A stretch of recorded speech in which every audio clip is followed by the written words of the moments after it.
At what point in the decline do you stand up? At what point do they go too far? And at what point do you say, that's enough? Donald Trump thinks the rules don't apply to him, and neither do your votes. He's not even pretending anymore. He's openly musing about the federal government taking over, in other words, invading cities like D.C. and New York. No vote, no law, no constitution. Just a smirk and a cabinet room mumble.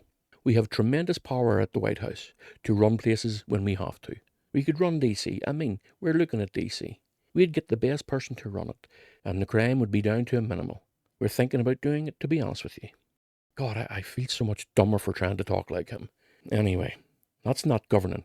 That's a would-be dictator thinking about which city he wants to acquire next. Like a casino going up for auction. He's not joking. This isn't some Twitter fever dream. Trump is on camera saying the words, New York City will run properly. We're going to bring New York back. Just like that. The people's vote erased. The mayor irrelevant. If Trump doesn't like who wins an election, or if he's worried a progressive like Zoran Mamdani might take over, well, guess who gets to run the city? Forget democracy. He'll just federalize whatever the hell he wants. And if you think this is hypothetical, guess again. Trump's already ran that experiment. He sent heavily armed federal agents into Los Angeles. No warning, no coordination, just boots on the ground. Mayor Karen Bass was told by a Border Patrol official, you better get used to us. This is how strong men really operate. Oh, I swear they think they're in some sort of big budget Hollywood movie. They think they're some sort of hero John Wayne type character. Now there's another asshole, by the way.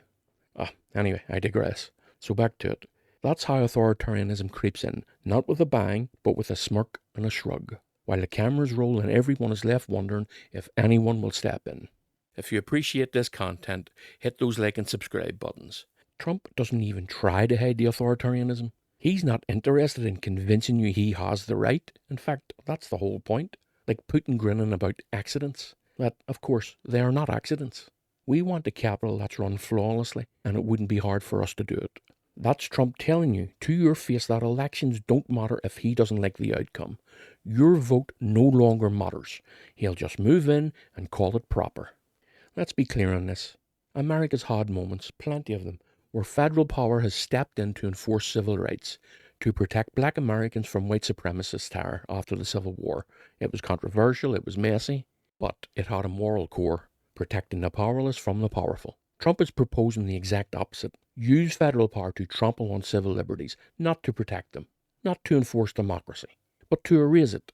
We have tremendous power at the White House. We're thinking about doing it, to be honest with you. That's a man who thinks he's above the law, and he thinks he's above you.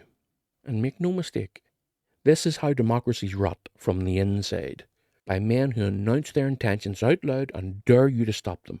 Not a shadowy coup, not a secret plot, just a running monologue in front of Fox News about how to dismantle the republic step by step, until what used to be outrageous becomes just the new normal. So here's your warning. When Trump says he's thinking about seizing control of cities, believe him. When he says your votes don't matter, believe him. If you think this stops with D.C. or New York, ask yourself, who's next? Which city, which mayor, which journalist is next on the chopping block? This is the open, naked face of American authoritarianism, and if you keep pretending he's joking, you're handing him the keys. The cruel leaders of global history, the dictators, the despots, they don't wait for your permission. They would never get it. They walk all over you, all over your right to a better quality of life, until you say, that's enough. So let me ask you this. Is it enough yet? If you like what we're doing here, just click one of these videos. Go on, treat yourself. Let me know your thoughts below. Agree or disagree, I would still like to hear them. And if you fancy helping out, hit subscribe and give us a wee thumbs up for the algorithm. Really appreciate it, folks. Thanks for being here. I'll see you in the next one.